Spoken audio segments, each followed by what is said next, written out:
탄핵을 주도하는 일부 단체들을 보면 지금 진행되고 있는 탄핵의 최종 목표는 윤석열 정부가 아니라 대한민국의 자유민주주의 헌법 질서입니다. 헌법의 최후 보루인 탄핵을 남용한 대가는 평생 불가능한 처참한 참열입니다. 네, 오대영 라이브의 간판 코너 단도직입을 시작하겠습니다. 윤석열 대통령이 김건희 특검법과 최상병 특검법에 대해 또 한 번 거부권을 행사할 것으로 보입니다. 야당은 주말에라도 본회의를 열겠다 이런 입장인데 국민의힘 입장은 어떨까요? 한번 들어보겠습니다. 장동혁 국민의힘 수석 최고위원 나와 있습니다. 안녕하세요. 안녕하세요. 예. 자, 그 질문 드리기 전에 지난 주말 거치면서 이게 굉장히 이슈가 됐거든요. 야당 의원이 탄핵 관련 행사의 행사장으로 국회 공간을 시민단체에 마련해줬다라는 그 논란이 됐죠. 그래서 국민의힘은 굉장히 비판하고 있는데 특히 어떤 점이 문제라고 보십니까? 탄핵은 헌법을 수호하기 위한 최후의 보루입니다. 예. 그리고 직무와 관련해서 더 이상 직무를 수행할 수 없는 위헌, 위법, 그리고 그것이 중대해야 되고 명백해야 됩니다. 그런데 지금 윤석열 대통령에 대해서 위헌적이라든지 위법이라든지 그 어떤 것도 드러난 것이 없습니다. 그냥 불만이 있다고 해서 국민께서 선택한 대통령을 탄핵할 수는 없습니다. 예. 그런데 민의의 전당인 국회에서 그런 아무런 탄핵 사유가 없음에도 불구하고 시민단체가 와서 국회 민의의 전당을 짓밟는다. 그리고 더군다나 그것을 야당 의원이 적극 그것을 도와줬다. 저는 이것은 국민들께서도 납득하기 어렵고 저는 야당 의원으로서 그러한 것은 적절치 않다고 생각합니다. 더군다나 거기에 참여했던 단체들을 본다면 그 단체들이 그동안 해왔던 내용들을 본다면 과연 이것이 단순히 윤석열 정부에 대한 공격인가? 윤석열 정부를 최종적으로 목표로 하고 있는가? 아니면 자유민주주의라고 하는 대한민국의 헌법 질서를 목표로 하고 있는가? 국민들의 의구심을 가질 수밖에 없을 것입니다. 네.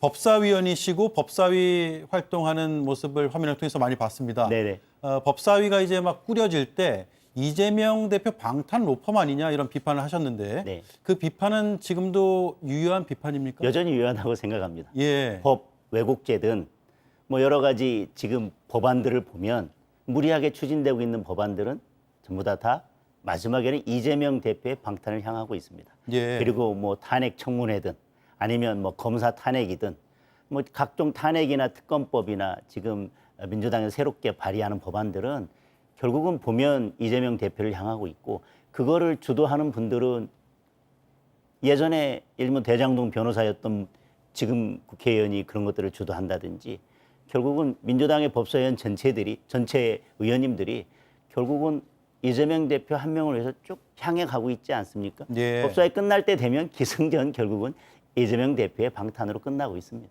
예. 이재명 대표에 대해서 위증교사 혐의로 오늘 검찰이 징역 3년을 구형을 했습니다. 한 1시간 전에 이제 구형량이 나왔는데요. 앞서 이제 공직선거법 위반 혐의에 대해서는 2년을 구형을 했고 그래서 연말에 이게 이제 순차적으로 판결이 나오겠죠. 법조인이시기도 하니까 어떻게 예상을 하십니까?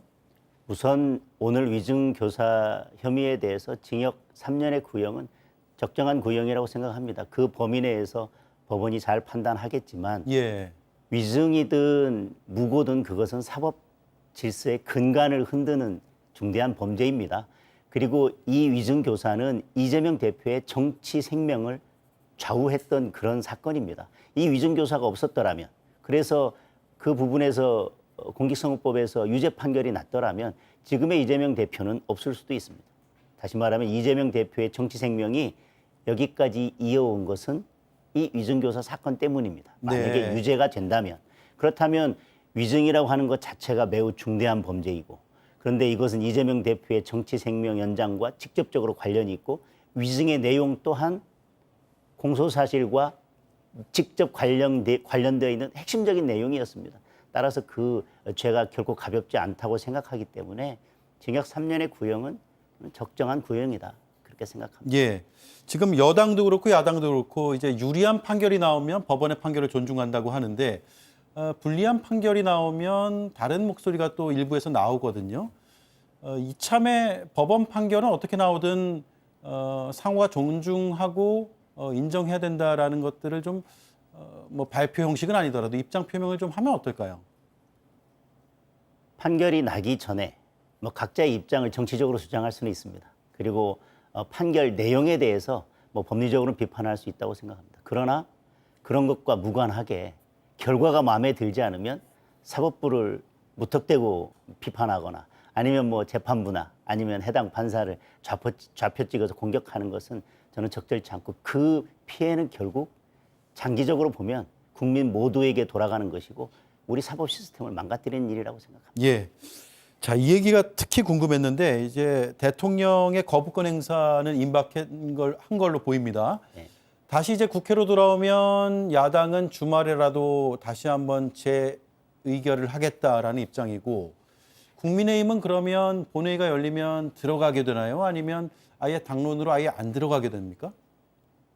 저희는 이 특검법이나 제2요구되는 법안에 대해서 반대 입장을 가지고 있습니다. 그런데 제2요구는 들어가지 않으면 출석의원 3분의 2의 의결로 통과가 되기 통과가 때문에 되는군요. 네, 통과가 되기 때문에 저희들이 이 법안을 반대하고 그 반대하는 의사표시로서 가장 강력한 방법인 우리는 들어가지 않겠다, 표결에 참여하지 않겠다라고 한다면 결국은 이 법안들이 통과되기 때문에 저희들은 반드시 표결에 참여할 것입니다. 네. 그러면 이탈표가 얼마나 나올 것이냐. 언론에서 사실 이게 제일 궁금해하는 부분인데 네. 이탈표가 물론 이제 법안마다 좀 다르겠지만 김건희 여사 특검 법안 같은 경우는 이탈표가 나올까요? 당내에서도 이런저런 뭐 김건희 여사 리스크에 대해서 다른 목소리가 있는 것은 맞습니다. 그리고 최근에 여러 의혹들이 더해지면서 뭐 그런 우려들이 조금 커지고 있는 것은 맞습니다. 그러나 어떤 의혹이 있고 그렇다고 해서 다 사법 처리가 되어야 된다거나 의혹만으로 사법 처리가 가능한 것은 아닙니다. 그리고 예. 어떤 내용이 어떤 사안이 국민의 눈높이에 맞지 않을 수 있지만 그렇기 때문에 예를 들면 사법 처리를 무조건 해야 된다라든지 또 사법 처리를 한다 하더라도 그것이 반드시 뭐 특검으로 가야 된다든지 뭐 특검으로 간다 하더라도 특검은 가장 중요한 게 정치적 중립성과 공정성과 객관성을 담보할 수 있는 특검이 수사를 해야 되지 않겠습니까? 근데 야당 단독으로 추천하는 특검으로 가야 된다? 이것은 받아들일 수 없다고 생각합니다. 그런 점에 대해서 뭐 의혹은 의혹대로 문제가 있지만 그렇다 하더라도 이 특검법이 가지고 있는 여러 조항들의 문제점에 대해서는 우리 국민의힘 의원들이 다 공감하고 있으리라고 생각합니다. 예. 따라서 이번에 국민의힘 의원들은 이 제2요구된 법안들에 대해서 부결의 의사 확실히 표현할 거라고 생각합니다. 네. 자, 그러면 이렇게 한번 질문을 드려볼게요. 한동훈 대표가 그동안 국민의 눈높이나 민심을 상당히 강조해 왔잖아요. 취임 이후에도. 예, 예. 지금 여론조사 결과를 보면 김건희 여사 특검과 관련해서는 65%가 전국 지표조사에서 찬성으로 나타나고 있거든요. 화면에 나가고 있습니다. 이런 민심도 감안을 당에서는 해야 될 텐데 뭐 그런 민심도 고려를 하고 있습니다. 그런데 저 민심은 국민들께서 어떤 사안에 대해서 이것이 적절하냐 아니냐의 판단까지도 포함되어 있다고 생각합니다. 예. 그게 말씀드린 것이 그렇다고 해서 그러면 그것이 수사 대상인지 특검으로 가야 될 사안인지 특검으로 간다면 지금 이렇게 일방적으로 특검을 임명하는 이 법안이 과연 객관성과 중립성이 있는 것인지 그런 것까지 다 고려된 거라고 보기는 어렵다. 그래서 어떤 문제가 있고 사안이 있고 국민들께서 이것은 국민의 눈높이에 맞지 않고 부적절하다 하더라도 그것을 정치적으로 해결해야 될 부분이 있고 아니면 어떤 다른 방법이 있을 수 있는데 무작정 특검으로 가고 그 특검은 야당이 추천하는 특검이어야만 된다라고 하는 논리는 저는 받아들이기 어렵고 뭐 그런 측면에 있어서는 저희들이 부결시키더라도 국민들을 설득할 수 있는 공간은 남아있다고 생각합니다. 예, 민심은 충분히 감안하고 있다 이 말씀이죠. 그렇습니다. 예, 예. 국민의힘 내에서도 김건희 여사의 도의적인 사과 표명은 있어야 되지 않느냐 이런 목소리가 나오고 있고 장동혁 의원도 그런 입장으로 알고 있는데 맞나요?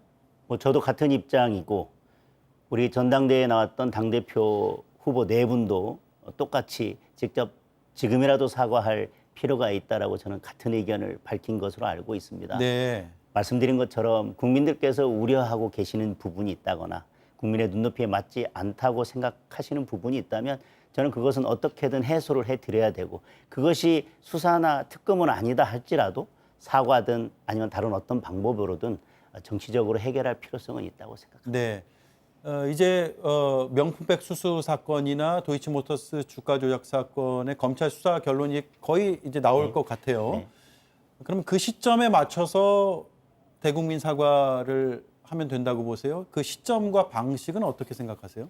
뭐 방식은 뭐 대통령실에서 아니면 김건희 여사가 적절한 방법을 취할 수 있다고 생각합니다. 그것이 어떤 것이든 저는 진정성만 있으면 된다고 생각합니다. 네. 그 내용에 있어서 방식은 뭐 지금처럼 대통령실의 뭐 대변인이라든지 아니면 대통령실의 관계자가 입장을 표명하는 것이 아니라 저는 직접 표명하실 필요가 있다고 생각이 듭니다. 직접 서면이 아니라 아예 국민을 직접 대하면서 예. 사과해야 된다라는 네. 말씀이세요? 예, 그리고 시기는 저는 이런저런 것들을 뭐 고려할 수도 있겠지만 저는 빠를수록 좋다고 생각합니다. 빠를수록 좋다. 그러면 수사 결과와는 별개로 빠를수록 좋다 이 말씀이세요? 네. 예. 김건희 여사 특검법과 함께 최상병 특검법도 이제 제2요구권 네. 행사를 지금 할 텐데 지난 재표결에서는 안철수 의원만 찬성표를 던졌거든요. 이번에도 비슷한 결과가 나올까요? 이번에는 지난번에 위헌적인 요소들이 전혀 제거되지 않았고 오히려 수사 대상만 더 넓어지고 그리고 위헌적인 요소들이 더 추가가 됐습니다. 네. 그런 법안이 다시 왔기 때문에 저희 국민의힘에서는 절대 찬성할 수 없다는 입장이고 다만 야당에서는 이것이 제3자 특검 아니냐라고 주장하지만 결국 야당 측에서 계속해서 비토권을 행사할 수 있고 그나마도 최종적으로 야당에서 추천하는 사람을 대통령이 임명할 수밖에 없도록 하는 이 구조라면 예. 이것은 문의는 제3자 특검법의 문의를 가지고 있지만 실질은 결국은 민주당이 입맛대로 선택할 수 있는 특검법입니다. 그래서 결국은 달라진 것이 없고 오히려 위헌적인 요소만 지난번보다 더 늘어났기 때문에 이 법안도 저희 국민의 입장에서는 수용할 수 없는 법안이다라고 말씀드리겠습니다. 네, 문의만 제3자다 예. 이 말씀이잖아요. 그런데 거기에 이제 따라붙는 질문이 그러면 한동훈 대표의 특검 법안은 언제 나오냐 이런 그 질문들은 많이 받아보셨을 거고 네. 저는 이런 식으로 질문을 드리고 싶습니다. 지금 당내 의견을 쭉 수렴하고 있다고 들었는데 당내에서 대체적인 의견이 부정적이다라고 하면 제3자 특검 법안을 추진하겠다고는 했지만 그걸 안 할 수도 있습니까? 그건 상황을 보면서 최종적으로 한동훈 대표가 결단할 문제라고 생각합니다. 다만 그 최종적인 의사를 확인하는 방법이 일정 정도 설득을 했지만 그것이 최종적으로 예를 들면 발의하는 쪽으로 의견을 모아지지 않는다면 뭐 의총에서든 어떤 다른 방법을 통해서 최종적으로 당의 의사를 확인하는 방법도 있을 것입니다. 그러나 지금은 한동훈 대표 입장은 변한 것이 없고 의원들을 설득하는 과정 중에 있다는 말씀만 드리겠습니다. 네. 그러면 뭐 예를 들어서 의원총회에서 과반이 반대하면 철회가 되고 뭐 이런 뭐 기준이 있거나 지금 정해놓은 방식이나 이런 것들이 있는 건 아니죠. 뭐 그런 방식은 있지 않고 또 그런 걸 상정해서 뭐 한동훈 대표와 대화를 나눈 것은 없습니다. 그러나 뭐 어느 순간 되면 반대가 훨씬 더 많음에도 불구하고 일부 의원들만을 모아서 뭐 발의한다거나라고 하는 것은 당의 결국은 갈등만 더 키울 뿐이기 때문에 네. 저는 그런 방법은 적절하지 않다고 생각합니다. 네. 한동훈 대표가 대통령실에 독대를 다시 한번 요청했는데 답이 왔습니까? 아직 답은 오지 않은 것으로 알고 지금 있습니다. 언론에 보도되기에는 긍정적이지 않은 것 같은데 예. 왜 이렇게 긍정적이지 않을까요? 여러 사정이 있을 텐데 뭐 대통령의 뜻을 다 알기는 어렵습니다. 그러나 지금의 당내 상황 또 그리고 지금 산적한 여러 현안들을 본다면 뭐 당대표 그리고 대통령께서 하루라도 빨리 만나셔야 되고 뭐 독대라면 그 시기와 방식 그런 것들이 중요한 게 아니라 만나서 지금 산적한 그리고 뭐 가볍지 않은 여러 문제들에 대해서 대화를 하고 어떻게든 국민들께서 우려하는 지점들에 대해서 해결책을 내고 해결 방안을 찾아 나가야 된다고 생각합니다. 네. 자, 이제 마지막 질문 될 것 같은데요. 여당 지지층에선 그런 의견과 요구사항이 꽤 있는 걸로 알고 있는데 대통령실에는 이제 좀 할 말 좀 해줬으면 좋겠다. 쓴소리가 있으면 좀 쓴소리를 여당에서 해줬으면 좋겠다라는 그런 여론이 있는 것으로 알고 네. 있습니다. 그러니까 한동훈 대표를 당원들이 선택한 이유는 그런 역할을 잘 할 수 있을 거라는 믿음 때문인데 왜 안 되느냐라는 물음이 생기는 거죠. 왜 안 되고 어떻게 하실 생각입니까? 이런저런 뭐 비판들도 있었습니다. 예를 들면 왜 언론을 통해서 뭐 이런 보도들이 나갔느냐, 뭐 목소리를 전달하는 건 좋은데 뭐 왜 언론을 통한 방식이냐. 뭐 그것은 뭐 다 말씀드리기 어렵지만 뭐 이유와 경위가 있을 것입니다. 네. 그런데 어떤 목소리를 전달하는 것, 그것은 대통령실과 당과의 신뢰관계가 바탕이 되어야 되고, 그리고 대통령실도 어느 정도 당에게 공간을 주고 그것을 수용할 수 있는 그런 기반이 마련돼야 된다라고 그렇죠. 생각합니다. 계속해서 어떤 의견을 제시했는데 그것이 계속 되돌아오기만 한다거나 갈등 상황으로만 비춰져서 오히려 문제는 해결되지 않고 소통은 되지 않고 당원들이나 오히려 국민들이 우려하는 상황이 있다면 뭐 당에서도 무작정 어떤 사안이 있을 때 뭐 목소리를 전달하고 그렇게 하기만은 어려운 상황일 것입니다. 저는 근본적으로 당과 대통령실이 건강한 관계를 유지하면서 문제를 해결해낼 수 있는 소통이 되려면 우선은 대통령실에서도 당에 어느 정도 공간을 열어둘 필요는 있다. 그리고 당에서 건의드리는 내용, 국민들의 민심을 전달했을 때 그거에 대해서 다시 한번 확인해 보시고 또 열린 마음으로 그것을 수용하는 모습도 있어야 그런 것들이 반복되면서 서로 소통이 계속되는 것이고 여당과 정부가 함께 문제를 해결해 나가는 모습이 될 것이고 네. 아 그래서 소통이 필요하고 소통한 결과가 역시 이렇게 나타나는구나라고 할 텐데 지금까지는 계속해서 어떤 의견을 제시하거나 했을 때 갈등 상황으로만 비춰졌던 것에 대해서 매우 안타깝게 생각합니다. 네. 건강한 소통 많은 분들이 기대할 텐데 앞으로 네. 잘 지켜보겠습니다. 오늘 말씀 잘 들었습니다. 고맙습니다. 네, 고맙습니다. 네, 지금까지 장동혁 국민의힘 수석 최고위원이었습니다.